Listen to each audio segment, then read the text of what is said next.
Buenas tardes, hermanos. Damos gracias a Dios por estar nuevamente al frente de ustedes y con esta responsabilidad de la predicación de la palabra del Señor.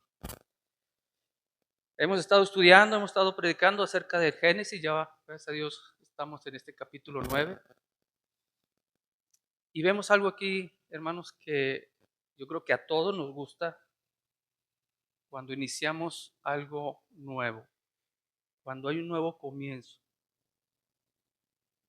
En el ramo en el que usted se maneja, eh, regularmente, pues tenemos la escuela, un negocio, nuestro hogar, nuestra relación con eh, hermanos en la fe, en la familia, vecinos.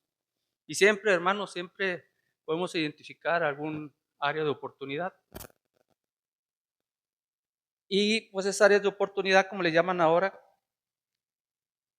tratando de quitar el concepto de errores o de fallos, hay áreas de oportunidad, pues eso nos llevan a desarrollar o buscar desarrollar nuevas habilidades, tener un crecimiento personal tal vez en lo académico y desarrollar lo que ahora le llaman la resiliencia en las personas.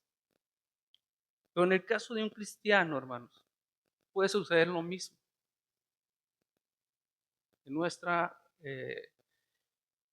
condición que nos llegó a tal vez a caer en un pecado, a separarnos de Dios por un tiempo. Pero en el caso en este caso de un cristiano, hermano, nos gusta o nos debe de gustar porque es una nueva oportunidad para renovar esa relación con nuestro Dios y ahora responder de la manera como a Él le agrada. Y eso es lo que Dios ha ofrecido a Noé en estos primeros 8, bueno, en el capítulo 8 que acabamos de ver hace 2 semanas. Dios le está ofreciendo a Noé y a su familia en este Génesis 9, en el capítulo 9. Recuerde que Dios los resguardó en el arca por un tiempo y les dice o los hizo salir del arca. Viendo un poco el contexto de este capítulo, recordamos que el arca reposó en el monte Ararat y vimos lo que significa esa palabra de reposar. Y Noé esperó varios días, hermanos, para que esa agua que Dios mandó desapareciera, para que él, Noé, su familia y los animales que Dios guardó en ese lugar pudieran salir. Y lo primero que hizo Noé no fue preocuparse por él ni su familia. No, lo primero que hizo Noé fue hacer un sacrificio, edificar un altar, construir un altar y ofrecer ese sacrificio a Dios y que Dios le agradó, porque Noé hizo todo conforme Dios le ordenó. Noé no le puso nada de su cosecha. Y hermanos, la adoración, esto es algo también que vimos y que es importante que tenemos que estar repitiendo y teniéndolo en nuestra mente. La adoración no es para mover la voluntad de Dios, tampoco la oración.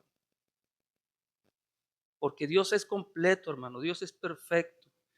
Dios no necesita de nada, sino al contrario, que lo que sea que Él demande de nosotros, hermanos, nuestra mente debe estar confiada en Él, que eso que demande Dios de usted y de mí va a ser para nuestro bienestar. Y debemos entender que cosas suceden o suceden cosas muy buenas, hermanos, cuando obedecemos y adoramos, ¿sí? Según la voluntad de Dios. Y así lo vemos, hermano. Dios dio gracia a Noé, porque Noé fue obediente y alcanzó a su familia. Y esto es lo que vamos a ver ahora en este capítulo 9 de Génesis. Oremos. Bendito Señor, te alabamos y glorificamos hoy en esta tarde. Gracias por esta oportunidad nuevamente de venir a tu casa, venir a alabarte, a glorificarte, a conocerte a través de tu palabra.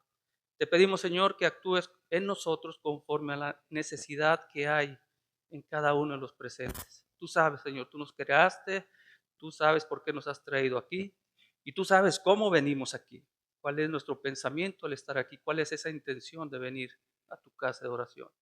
Pero ponemos todo esto en tus manos, Señor, y que todo se haga conforme a tu voluntad para glorificar el santo nombre de Jesucristo. Te lo pedimos y te adoramos en ese nombre que es sobre todo nombre, Cristo Jesús. Amén. Versículo 1, hermanos, de este capítulo 9. Mire lo que dice Dios. Después bendijo Dios a Noé y a sus hijos y les dijo: sean fructíferos y multiplíquense, llenen la tierra. Cuando hacemos la voluntad de Dios, hermanos, ¿cuál es el resultado? Bendición. Ahora, eso significa o no significa que la bendición viene de forma natural, ¿eh?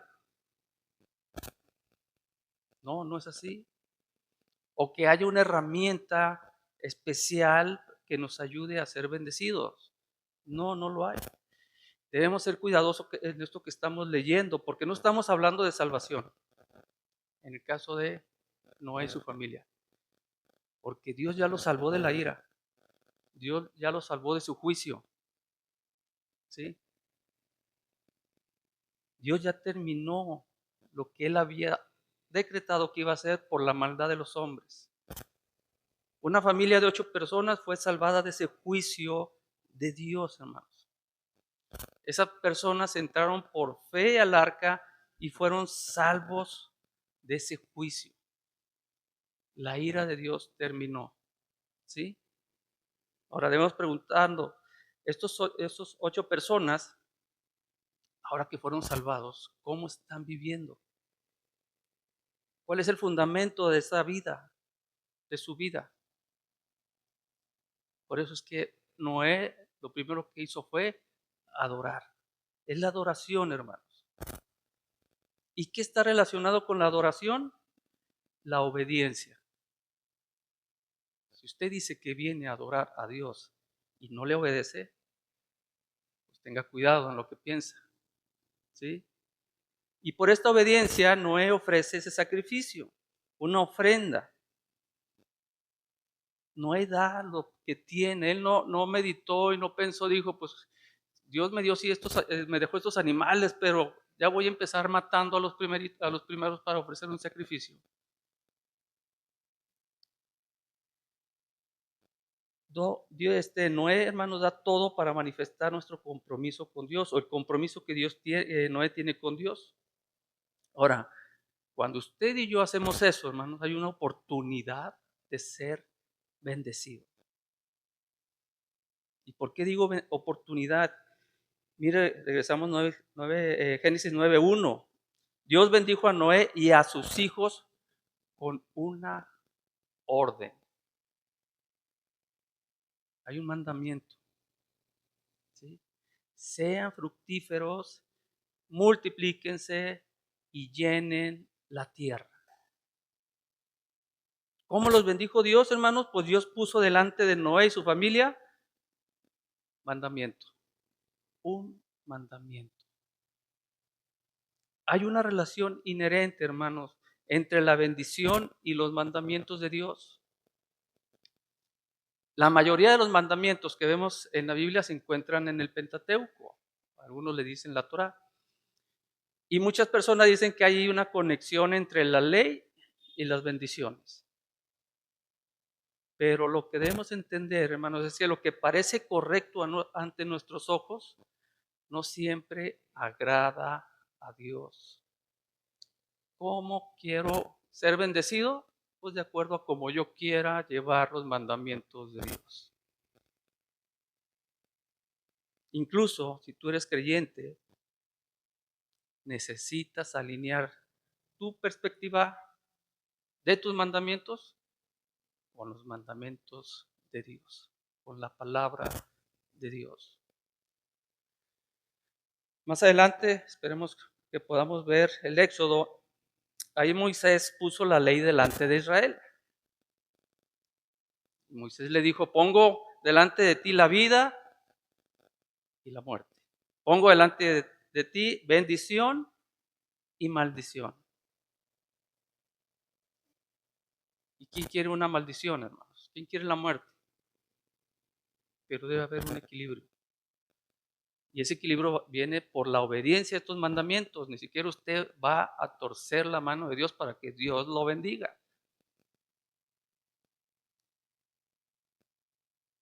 Si queremos tener una vida, hermanos, que Dios quiere que tengamos, estos mandamientos pueden ser utilizados para que experimentemos la bendición.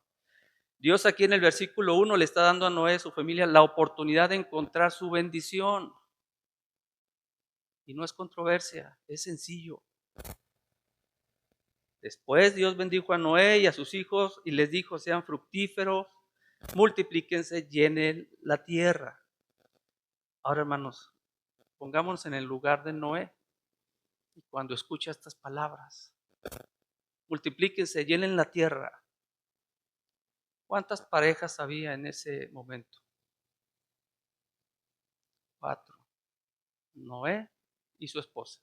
Y los hijos de Sem, Cam y Jafet. Perdón, las esposas. Usted póngase en ese escenario, hermanos. Se acaba de salir del arca y ¿qué había? Nada. Y mire lo que les dice Dios.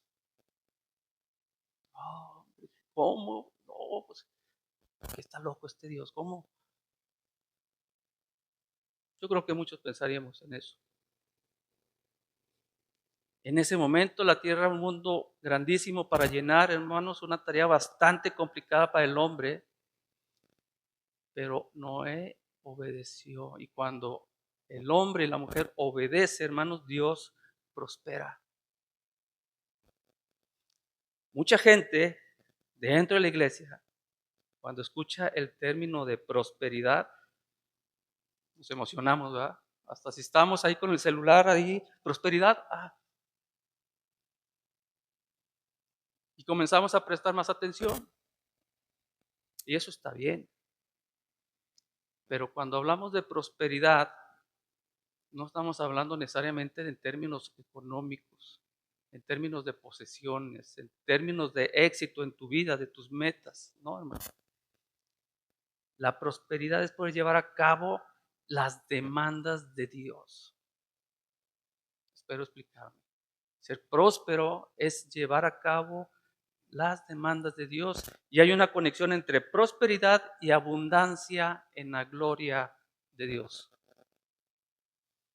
Lo que Dios nos revela es esto, hermanos. Cuando usted y yo nos sometemos, cuando obedecemos, cuando yo digo no a mis deseos, no a mis anhelos, no a mis planes, y no quiere decir que no tengamos esos planes, sí, pero cuando pongo primeramente la voluntad de Dios, hermanos, cuando pongo el plan divino de Dios para mi vida, cuando hago eso, mi esperanza es que habrá una abundancia basada en la obediencia y el cumplimiento de la voluntad de Dios en mi vida. Es decir, habrá prosperidad, habrá abundancia de la gloria de Dios manifestándose en tu vida y en mi vida. En el versículo 1, hermanos, Dios le habla a Noé y a sus hijos y les da este mandamiento. Los bendice con estos mandamientos. Pero en el versículo 2 hay un énfasis en los animales que Dios había guardado, salvado en el arca. Mire lo que dice Dios dirigiéndose a Noé y a sus hijos, pero con referencia en los animales. Versículo 2, todos los animales de la tierra, todas las aves del cielo, todos los animales pequeños que corren por el suelo y todos los peces del mar tendrán temor y terror de ustedes. Tengo nueva traducción viviente, creo que aquí tienen, bueno, tienen, a veces ponen los dos, pero yo tengo nueva traducción viviente por si hay alguna duda en qué lo estoy leyendo. Hermanos, por causa del pecado, los animales tendrán temor del hombre. Dios los puso bajo nuestra autoridad. En tu mano el día de hoy están puestos. ¿Y eso qué quiere decir, hermanos? Que podemos utilizarlos. Esos animales están para apoyo del hombre. ¿Y de qué manera estamos hablando, hermanos? ¿En qué lo puso Dios bajo nuestras manos? Tiene que ver en muchos sentidos. Para compañía, para trabajar, para usarlos en el trabajo, tal vez para decoración en el hogar, tal vez, pero también, hermanos, para alimento. Alimento. Y ahora todas estas ideologías, hermanos, de que matar un animal es peor que matar a un ser humano, ¿sí? Y lo acabamos de ver hace poco, como mucha gente celebraba la muerte o el asesinato de Charles Kirk, pero sí andan haciendo marchas por los animales. Pero en este caso, hermanos, vamos a ver más adelante porque Dios habla sobre la muerte del hombre. También lo dio para alimento. Si recordamos, en el jardín del Edén, cuando estaba Adán y Eva, el hombre o Dios le dio a comer vegetación, toda la vegetación que ve ahí, legumbres, frutas, pues todo. Pero nada más había un arbolito que les dijo, de este no puedes comer. Este es el mandamiento de Dios nuevamente. El árbol del conocimiento del bien está prohibido, pero de todos los demás tipos de vegetación, fruta, legumbres, verduras, come. ¿Sí? El versículo 3.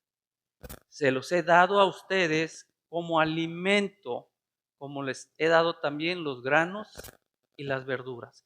Dios vuelve a dar ese mensaje o esa bendición que le dio a Adán y Eva, lo vuelve a repetir ahora después del diluvio. La carne animal, hermanos, antes del evento del diluvio, no estaba permitida. Ahora Dios la está poniendo en nuestras manos para alimentarnos. Junto ahora con la vegetación, junto con las legumbres, junto con las frutas. ¿Sí? Hermanos, hermanas, podemos comer de todos los animales sin restricción. Aquí lo está diciendo el Señor. Versículo 4, pero nunca deben comer de ninguna carne con su vida, es decir, que aún tenga sangre. Aquí sí hay una restricción. Vemos, hermanos, la importancia de la sangre desde el punto de vista o la perspectiva de Dios. Aunque Dios nos está dando ahora los animales como alimento, la sangre no debe ser probada como alimento. El hombre no debe comer la sangre de estos animales junto con su carne, porque la sangre, hermanos, es la vida del animal. Dios demanda un profundo respeto por la sangre. Y aquí está hablando de un proceso, de un inicio, en lo cual establece el simbolismo que va a ser más adelante, el simbolismo del sacrificio, el simbolismo que ya está dando una señal de Cristo Jesús en la cruz, hermanos, el cual murió y derramó su sangre por los pecados de los seres humanos. Dios está enseñando este principio relacionado con las buenas nuevas, el Evangelio. Más adelante vemos que la palabra de Dios dice que todos estamos muertos en pecados, en nuestros delitos, nuestras transgresiones. Esa hoy, para los redimidos, era nuestra condición. Y lo que cambió esa condición de estar separados, de estar muertos, fue la muerte del Mesías derramando su sangre. Y más adelante, un capítulo más adelante en el Éxodo, vemos, hermanos, cómo se enfatiza y se nos da una señal de lo que había de venir. Para entender la base, para entender nuestra redención, hay una conexión entre redención y salvación. Redención e intimidad. Entrando en una relación con Dios.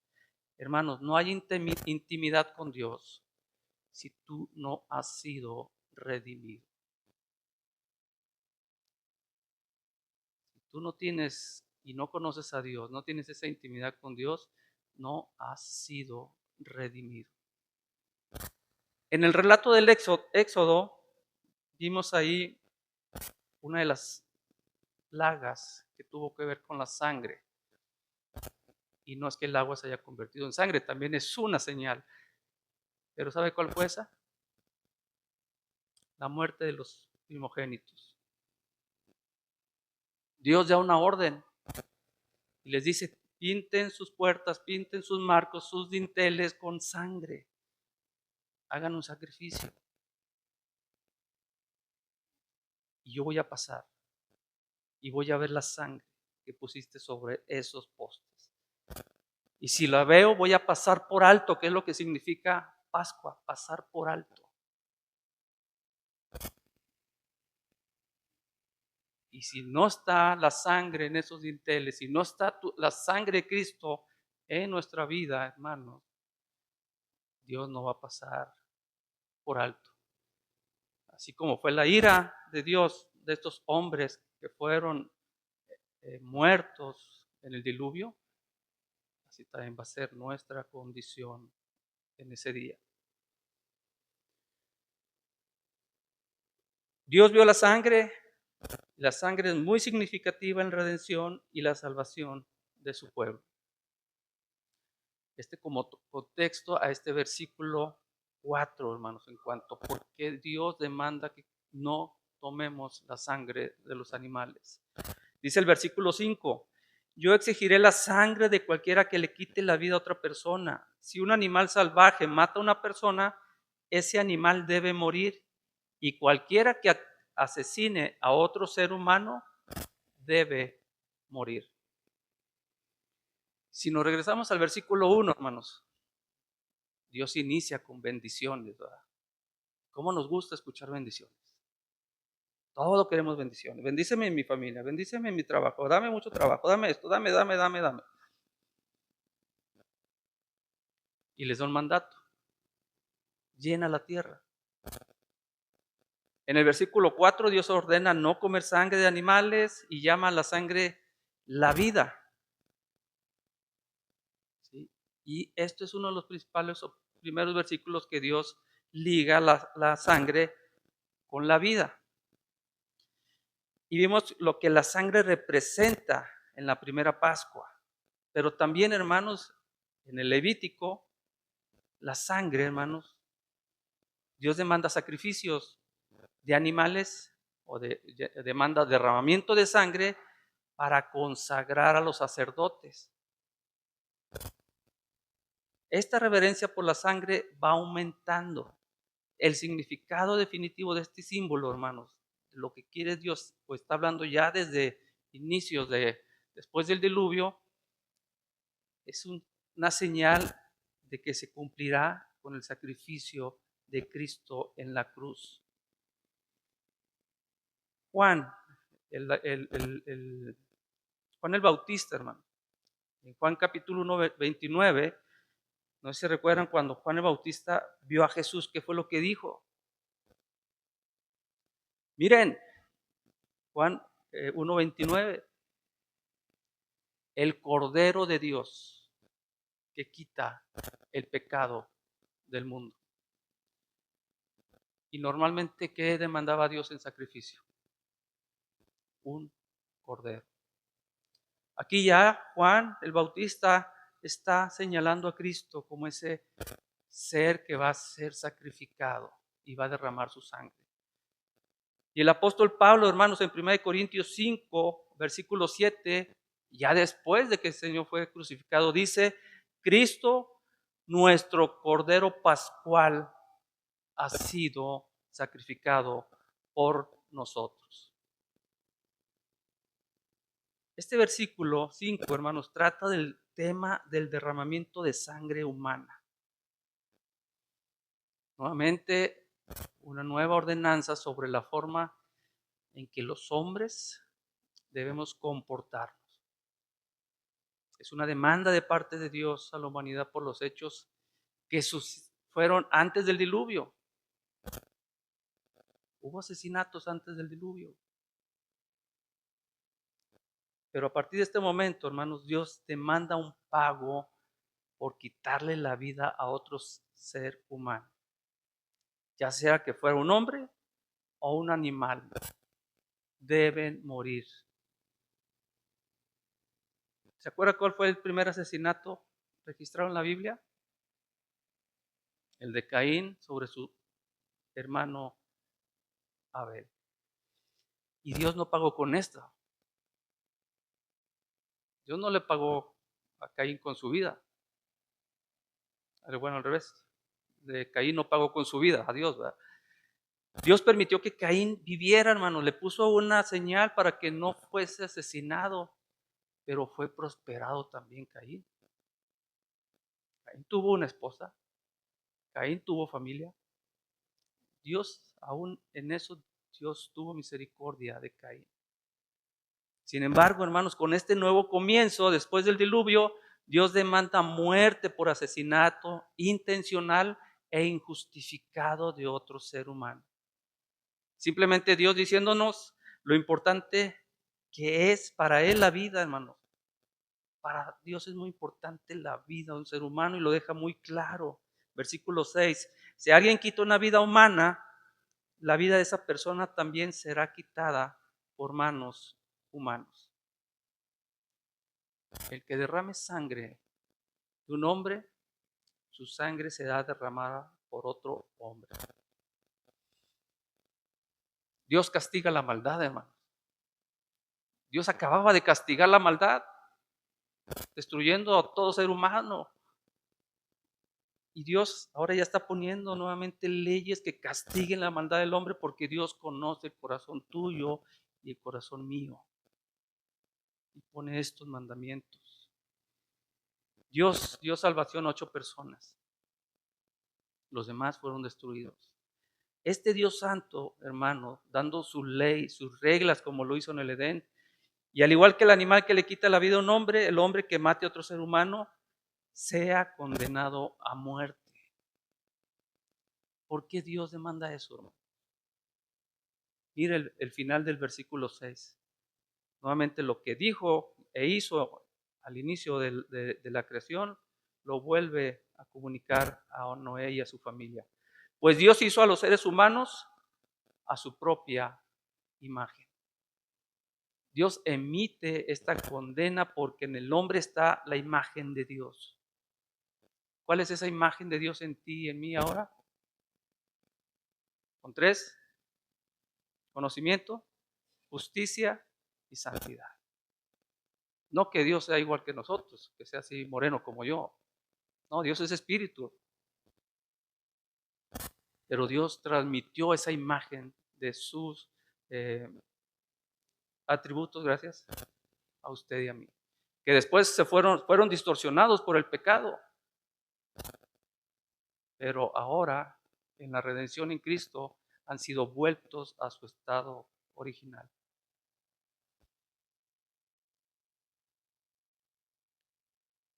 Dios hizo al hombre, hermanos, Dios hizo un hombre a su imagen, y por supuesto es un término inclusivo, ahora que nos gusta escuchar mucho el tema inclusivo, también es inclusivo para la mujer, también tú mujer, jovencita, niña, señorita, eres hecha a la imagen de Dios. Habla del hecho de que estamos llamados a reflejar la gloria de Dios y cuando nuestra vida es tomada injustamente, ataca la gloria misma de Dios. Esto que acaba de suceder hace 2 semanas con Charles, están atacando al Dios y no saben lo que es meterse con el Dios vivo, el verdadero. Muchas personas se burlaron. Qué bueno por personas que trabajaban con esas personas, tomaron la decisión de despedirlos. Y ahora ya se sienten ofendidos porque son despedidos de su trabajo. Versículo 7. Ahora sean fructíferos, multiplíquense y vuelvan a poblar la tierra.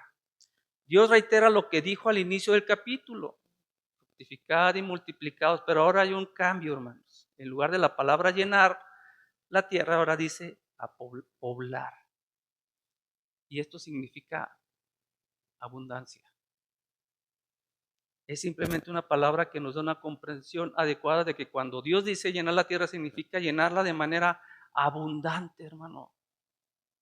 No que no esté en tu mente decir, ay, ¿qué voy a hacer? Voy a poder. Independientemente si puedes tener hijos o no, en pensar en cantidad de hijos. Lo que Dios nos está diciendo, hermano, es que cumplamos completamente estos mandamientos el día de hoy. Sed fructíferos, multiplícate, abunda en la tierra. Versículo 8. Entonces Dios le dijo a Noé y a sus hijos, el 9, ahora mismo yo confirmo mi pacto con ustedes y con sus descendientes. Dios les está diciendo aquí, estoy. Y estoy estableciendo un pacto contigo, Noé. Y estoy estableciendo un pacto con tus hijos. Y estoy estableciendo un pacto con toda tu descendencia al día de hoy. Ese está vigente hasta el día de hoy. Y lo que vemos aquí revelado, hermanos, es una conexión entre el pacto y la promesa de Dios. Y lo que vamos a ver o queremos aprender, hermanos, es que este pacto que Dios está estableciendo con Noé y su familia es una promesa. Y ahí es donde está lo maravilloso, hermanos. Esta promesa va a ser cumplida y será cumplida y ha sido cumplida porque está en las manos de Dios, no en las manos de Noé ni de sus hijos. Dios es el que está diciendo y estableciendo un pacto y una promesa que Dios al día de hoy ha cumplido y cumplirá hasta el día que Jesucristo venga.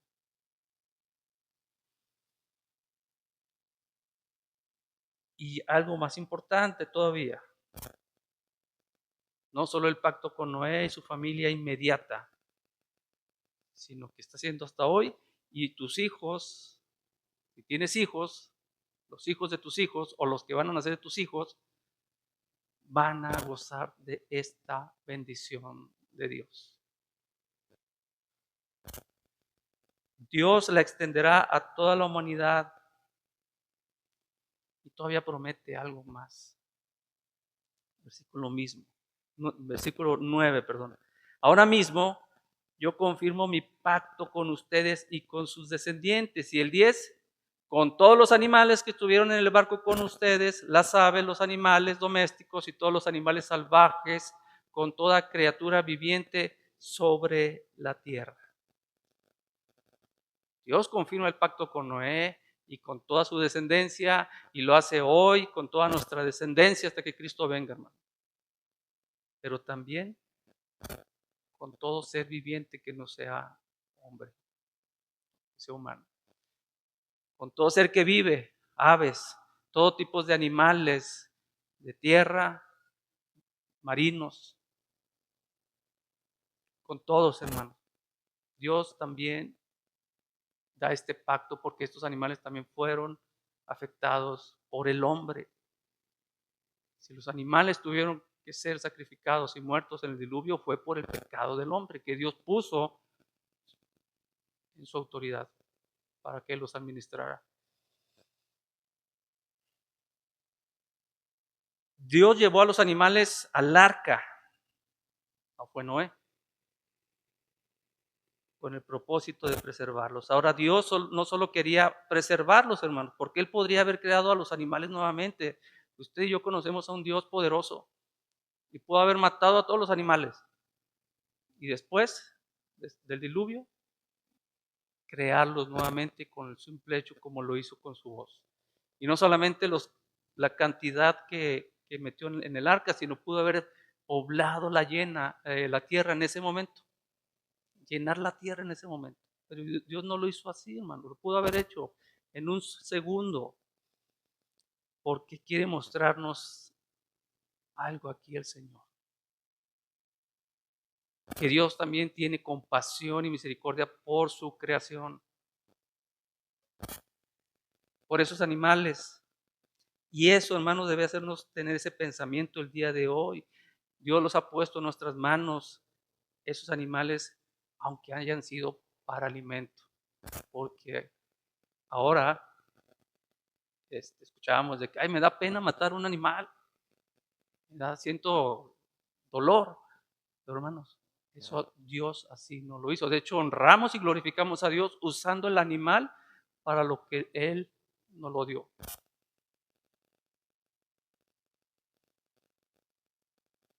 En este caso, el alimento. Pero si tienes un animal y lo estás maltratando, lo estás haciendo mal uso, hermano, pues estás en contra de la voluntad de Dios. Mejor regálalo o libéralo. Dios revela una promesa. Mire, hermanos, versículo 11 para ver esa promesa. Sí, yo confirmo mi pacto con ustedes. Nunca más las aguas de un diluvio matarán a todas las criaturas vivientes. Nunca más un diluvio destruirá la tierra. Aquí vemos la promesa de ese pacto. No va a haber nuevamente destrucción por medio de agua, hermanos. Dios no va a destruir la tierra con agua. ¿Sí? Porque debemos de tener cuidado, hermanos. Mucha gente puede argumentar que Dios nunca destruirá este mundo. Pero nosotros nos basamos en su palabra, que es la escritura. Y ahí está la verdad de la voz de Dios. Y lo que Él dice es que Él va a traer gran devastación a este mundo. Este mundo va a ser destruido. Y al igual que Noé, que es lo que representa a Jesucristo, ahora Jesucristo siendo el arca, Él va a salvar a los suyos, a los redimidos. ¿Sí? Pero todos aquellos que no ejercen la fe, que no entran en pacto de redención, el pacto hecho antes de la creación del mundo, no tienen estas promesas de Dios. Y serán destruidos ahora no por agua, sino dice la Biblia, por fuego. Por fuego. Muchos sucesos, catástrofes sucederán en aquel día que serán producidos por la ira de Dios. Pero Dios, hermanos, aquí en este versículo promete nunca más destruir el mundo con agua, con un diluvio. ¿Sí? Versículo 12. Hablando Dios, les doy una señal de mi pacto con ustedes y con todas las criaturas vivientes. Dios dando una señal, hermanos. Dios pacta con Noé, pacta con su familia y su descendencia y les dice, aquí va mi señal. Recuerde lo que hemos hablado de lo que es la señal en la palabra de Dios. ¿Qué significa una señal?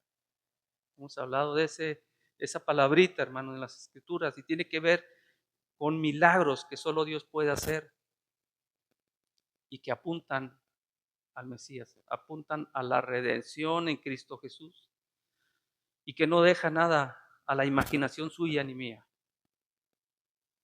Dios muestra, en este caso, a los herederos de la promesa en este tiempo, a Noé y a su familia una señal, pero también lo hace el día de hoy. Lo hace con usted y para mí y para usted, esta promesa de esta señal. Y aquí vemos algo muy importante, la inmutabilidad de sus promesas. Hermanos, Dios nunca las va a cambiar. Dios no cambia como usted y yo cambiamos. Hoy podemos decir, sí, te voy a comprar esto, te voy a regalar esto, este va a ser mi diezmo, no te voy a faltar. Y no pasa ni 3 semanas cuando se nos olvidó. Dios nunca va a cambiar. Dios es inmutable, hermanos, también en sus promesas. Ha confirmado su pacto con un sello para todas las generaciones futuras. Y esto lo vemos también, que lo confirman, hermanos, en el Nuevo Testamento. Hebreos 6, capítulo 17.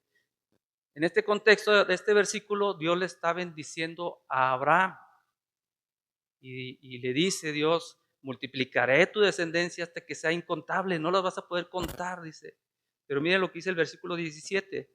Dios también se comprometió mediante un juramento para que los que recibieran la promesa pudieran estar totalmente seguros de que Él jamás cambiaría de parecer.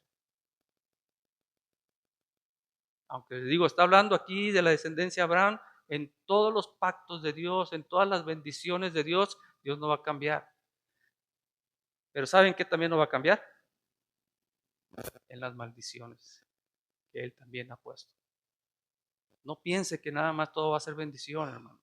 Dios también no cambia lo que dijo, que si no me obedeces, si no me sigues, si no buscas la santidad, si no preservas tu vida en santidad, Dios también va a maldecirnos.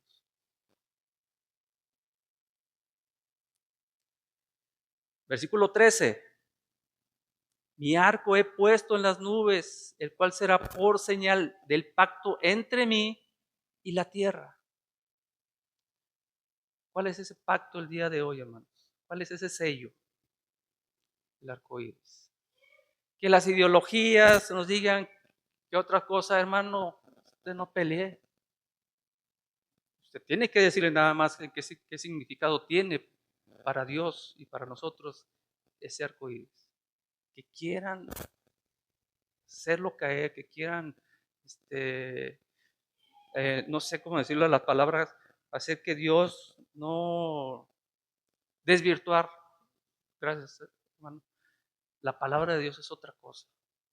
Pero este es el verdadero significado del arco iris. Ahí mientras leía, muchos comentaristas decían que probablemente, y yo estoy de acuerdo, hermano, usted tiene en su mente, puede pensar lo contrario, no pasa nada. Este arco iris, hermano, se veía antes del diluvio. Ya estaba antes del diluvio.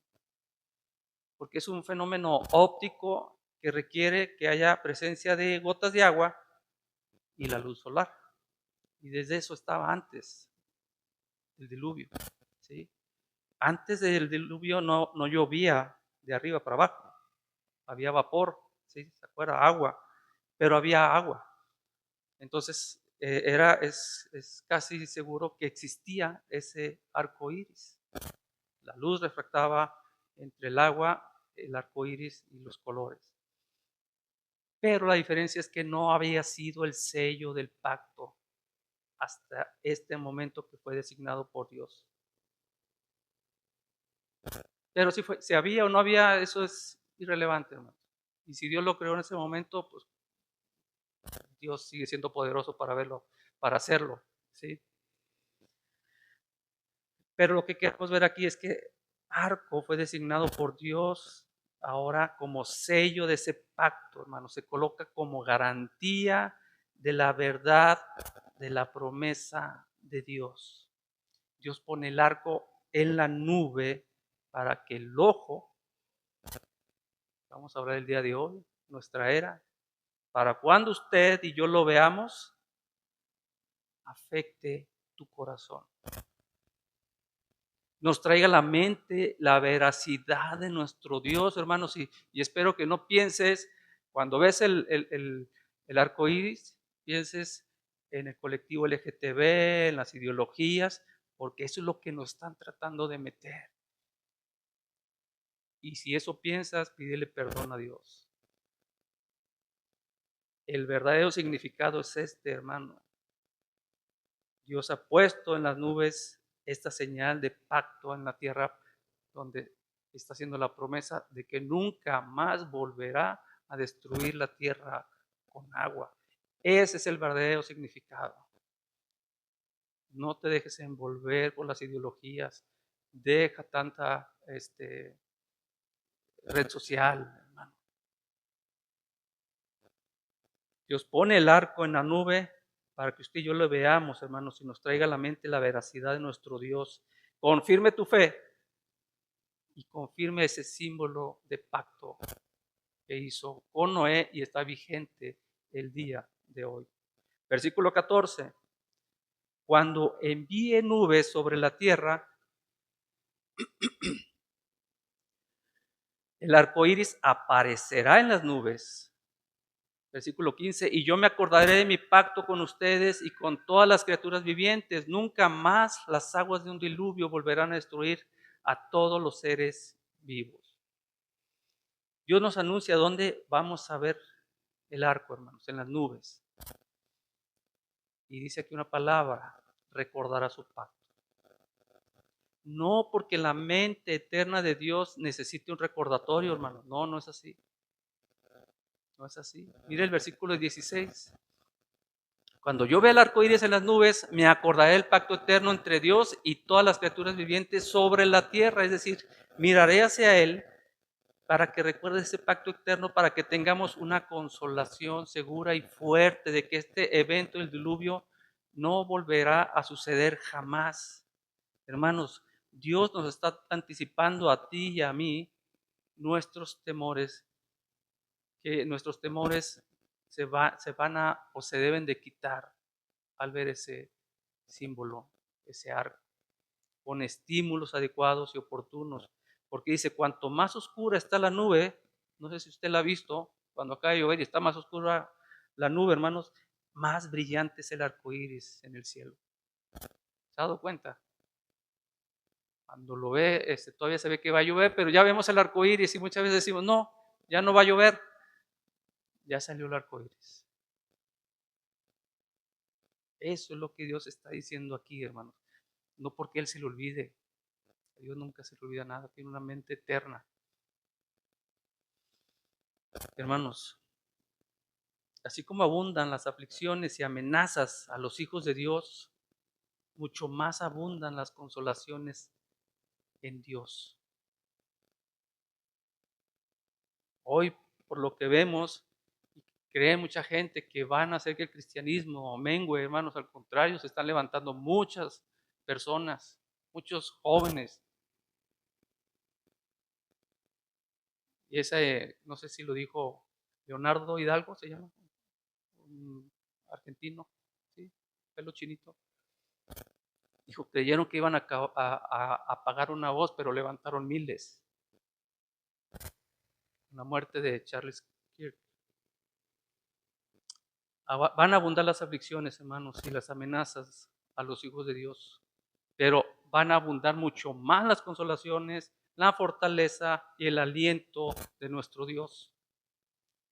El arco iris aparece cuando la tormenta ha cesado,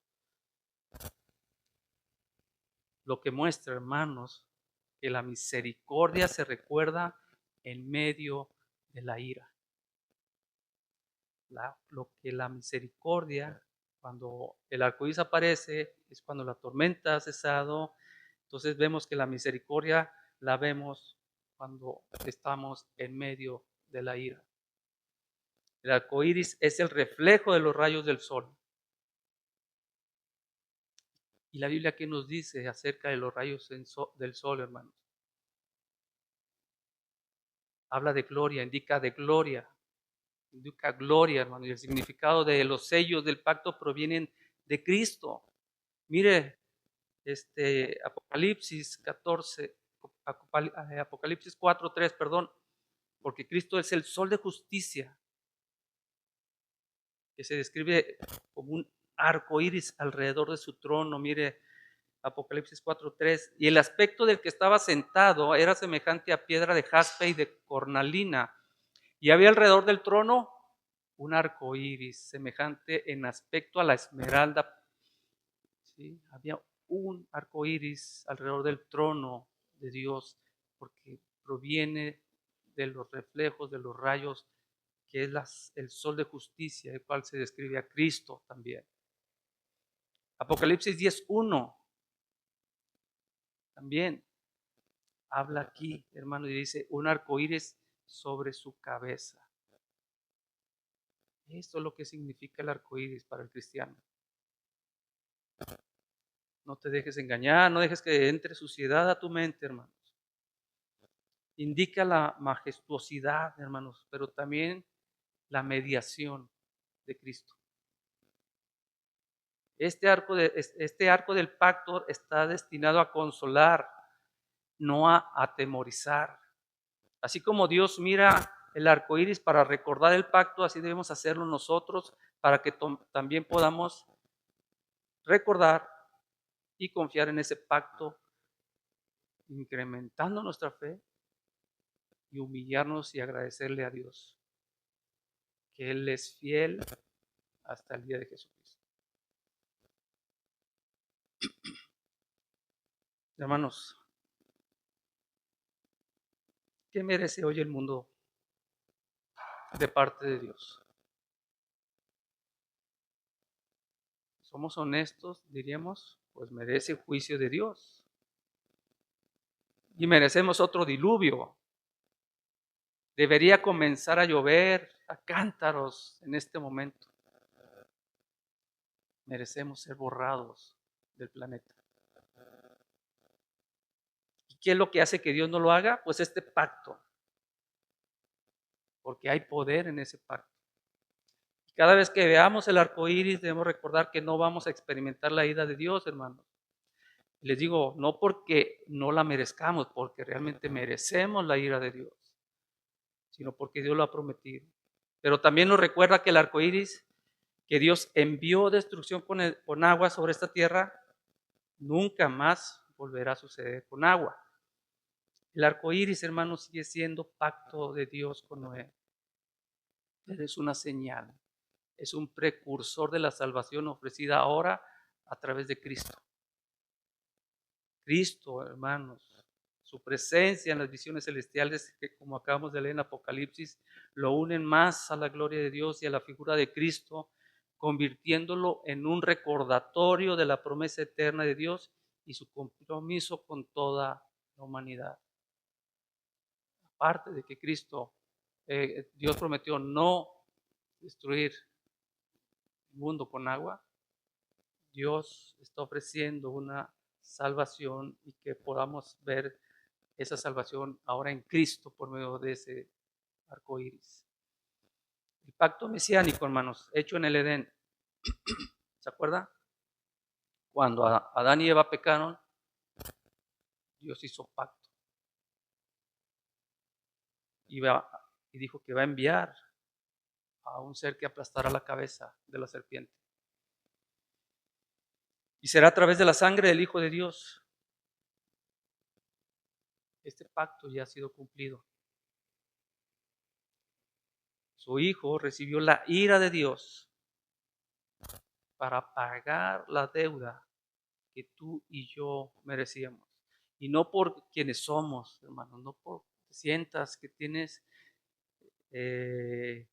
ahora sí que, como se dice, un hueso ahí con Dios y Dios te estima por lo que es. No. En la mañana preguntaba a nuestro hermano Rolando, ¿cómo debería vernos Dios ahora en Cristo? Y Dios nos ve con gozo. Dios nos ve y se siente satisfecho saberte a ti, a mí, pero no por tus obras, porque tus obras siguen siendo malas, sino porque Cristo te ha justificado, te ha cubierto su obra redentora. No lo merecemos, hermanos. Cristo recibió la ira de Dios y esa ira era para nosotros, sino que por gracia, hermanos, por gracia y el sacrificio de Cristo, Dios ha cumplido ahora en Cristo su promesa y seguirá cumpliéndola a través de su sacrificio.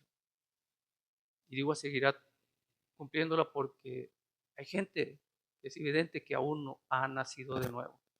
Y nuestra oración es que Cristo tenga misericordia, el Espíritu Santo tenga misericordia y Dios Padre tenga misericordia por esa alma y la traiga a sus pies.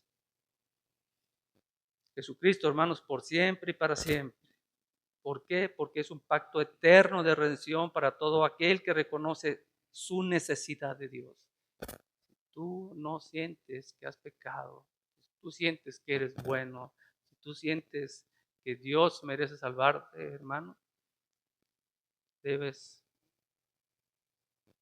pensarlo 2 veces y pedirle perdón a Dios. Al contrario, debes reconocer esa necesidad de Dios, debes arrepentirte de tus pecados y creer con fe en Jesucristo. ¿En qué? En que vino a este mundo, sufrió las miserias de este mundo, fue humillado, fue asesinado y resucitó al tercer día. Y confesar que Jesús es tu Señor, aunque te venga mal, aunque tu familia te deseche, aunque tus amigos ya no te hablen, aunque te corran de tu trabajo. Debes de confesar a Jesús como tu Señor y Salvador. Hermanos, la fe salvadora es un don de Dios y es por gracia. Y se manifiesta en un cambio de vida y una obediencia a la Escritura, a la palabra de Dios y la palabra que es Cristo, nuestro Salvador. Oremos. Bendito Señor, te alabamos y glorificamos hoy en esta tarde. Gracias, Señor, por tu palabra. Gracias porque tú eres fiel a todas tus promesas y a todos tus pactos. Y el día de hoy, Señor, has sido fiel con los hombres y mujeres que tú has redimido con la sangre de Jesucristo. Te pedimos, Señor, que nos sigas manteniendo, que nos sigas alentando en esta fe, aún en las peores circunstancias por las que nos lleve. Pero también te pedimos, Señor, que seas con aquellos hombres, jóvenes, mujeres, niños que aún, Señor, están alejados de ti. Confirma, Señor, tu palabra en esta tarde y que tu nombre, el nombre de Jesucristo, sea glorificado en todo lo que hagamos. Te lo pedimos en el nombre de aquel que nos amó sobre todas las cosas, tu Hijo amado Cristo Jesús. Amén. Dios le bendiga, hermano.